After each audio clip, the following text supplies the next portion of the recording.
Okay, so according to the most recent Byline Times exclusive, it was discovered how Danny Boy, along with his friends, played Prince Harry's brother, who then turned it around and played his own brother. Now, this report shows how Dan was able to not only infiltrate the royal offices by getting his homeboy's partner a job, but then using the information collected by said homeboy's boo to get exclusives from the royal family, which then fattened his pockets and, of course, enabled him to B-mail a certain royal officials when they discovered a certain affair, allegedly. Now we all know who Dan's real source was for this article, and it also leads us to believe that this situation is possibly true. Okay, this is a lot to read. Let me get some water first.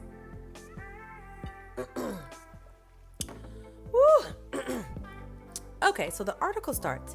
King Charles withdrew £700,000 funding deal for son Prince Harry and Meghan Markle's transition to a life in Canada in retaliation for the naming of a top royal aide in legal papers alleging a cash for leaks arrangement with the alleged journalist Dan Wootton. I swear this dude Dan stay in some mess. Now, the financial sanction came after the Duke of Sussex defied the demands of the then Prince of Wales and palace staff by declining to remove the name of former Kensington Palace press secretary Christian Jones from a letter before action to Wootton's former employer, The Sun, in May of 2020.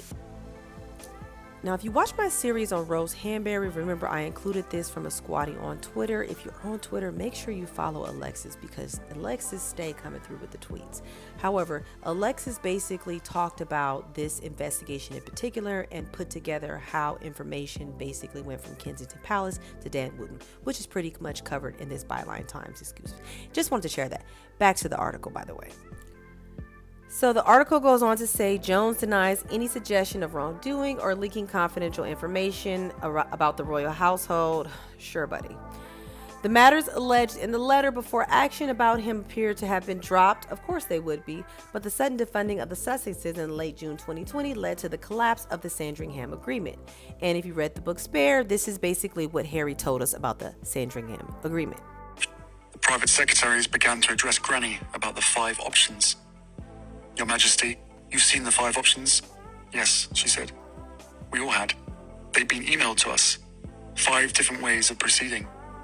Option 1 was continuance of the status quo. Meg and I don't leave. Everyone tries to go back to normal. Option 5 was full severance. No royal role, no working for Granny, and total loss of security. Option 3 was somewhere in between. A compromise. Closest to what we'd originally proposed.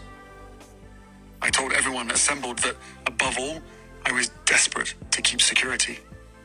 That was what worried me most, my family's physical safety. I wanted to prevent a repeat of history, another untimely death, like the one that had rocked this family to its core 23 years earlier, and from which we were still trying to recover. I'd consulted with several palace veterans, people who knew the inner workings of the monarchy and its history, and they all said option 3 was best for all parties.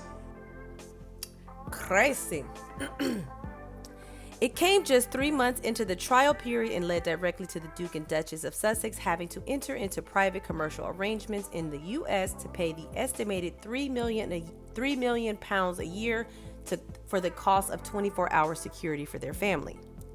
The article goes on to state that a well-placed source with knowledge of the matter told Byline Times they threatened the removal of funding to try to protect the royal household from a potential courtroom scandal with Jones and Wootton, very publicly at the center. The actual removal of funding weeks later was about control and designed to force Harry and Meghan to come back to the senior royal family in the UK where their security would be assured. If you remember those options, then you know this basically makes sense. The source added the greater truth is that Harry and Meghan make better headlines than King and Camilla or William and Kate. The idea of them still being in public service but abroad and out of control of the institution and dominating the media narrative just couldn't happen. And that is literally happening as we speak. Now, the telling detail is that this was discovered by Byline Times during their 3-year investigation into Dan Wootton's professional and personal conduct. And when they spoke to several sources who were connected to the royal households about why Christian Jones' partner, who was a publicist, was paid £4,000 by the Sun in August of 2019, allegedly for articles related to the Sussexes. And of course, the publicist, we will refer to Christian's partner as the publicist, admitted to receiving these payments, but of course claimed that these were for other stories that were about a reality TV star that just so happened to have a name similar to Meghan. Another telling detail is that Jones also denied being the source of the letter Prince Harry had given to his father, Prince Charles, at the time in December of 2019 about his plans to move him and Meghan and Archie to North America. If you don't remember, let me play this clip for you. I'd run the idea by Granny once before. She'd even signed off on it. And I'd run it by Pa at Clarence House, the WASP present. He told me to put it in writing, which I'd done immediately. Within a few days, it was in all the papers and caused a huge stink. So now, at the end of December 2019, when I was chatting with Pa on the phone, saying we were more serious than ever about spending part of the year away from Britain, I wasn't having it when he said that I must write it down. Yeah, did that once before, Pa, and our plan immediately got leaked and scuppered. I can't help you if you don't put it in writing, darling boy. These things have got to go through government. For the love of... So, in the first days of January 2020, I sent him a watermarked letter broadly outlining the idea, with bullet points and many details. Throughout the exchanges that followed, all marked private and confidential, I hammered the essential theme. We were prepared to make any sacrifice necessary to find some peace and safety, including relinquishing our Sussex titles. Now, Dan Wootton initially reported this on the front page of The Sun on January 7th of 2020. And if you remember in the book Spare, Harry refers to Dan as the sad little man. But he mentions a telling detail which led him to the conclusion of who could have leaked this story. Got word from Sarah that The Sun was about to run a story saying the Duke and Duchess of Sussex were stepping away from their royal duties to spend more time in Canada. A sad little man, the newspaper's showbiz editor, was said to be the lead reporter on the story. Why him? Why, of all people, the showbiz guy?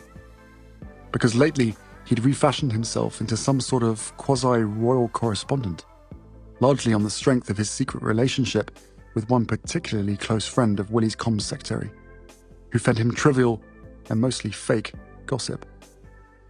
He was sure to get everything wrong, as he'd got everything wrong on his last big exclusive, Tiara Gate. He was equally sure to cram his story into the paper as fast as possible, because he was likely working in concert with the palace, whose courtiers were determined to get ahead of us and spin the story. We didn't want that. We didn't want anyone else breaking our news, twisting our news. We'd have to rush out a statement. I phoned Granny again, told her about The Sun, told her we might need to hurry out a statement. She understood. She'd allow it, so long as it didn't add to speculation. I didn't tell her exactly what our statement would say. She didn't ask, but also I didn't fully know yet. I gave her the gist, however. I mentioned some of the basic details I'd outlined in the memo Pa had demanded, and which she'd seen.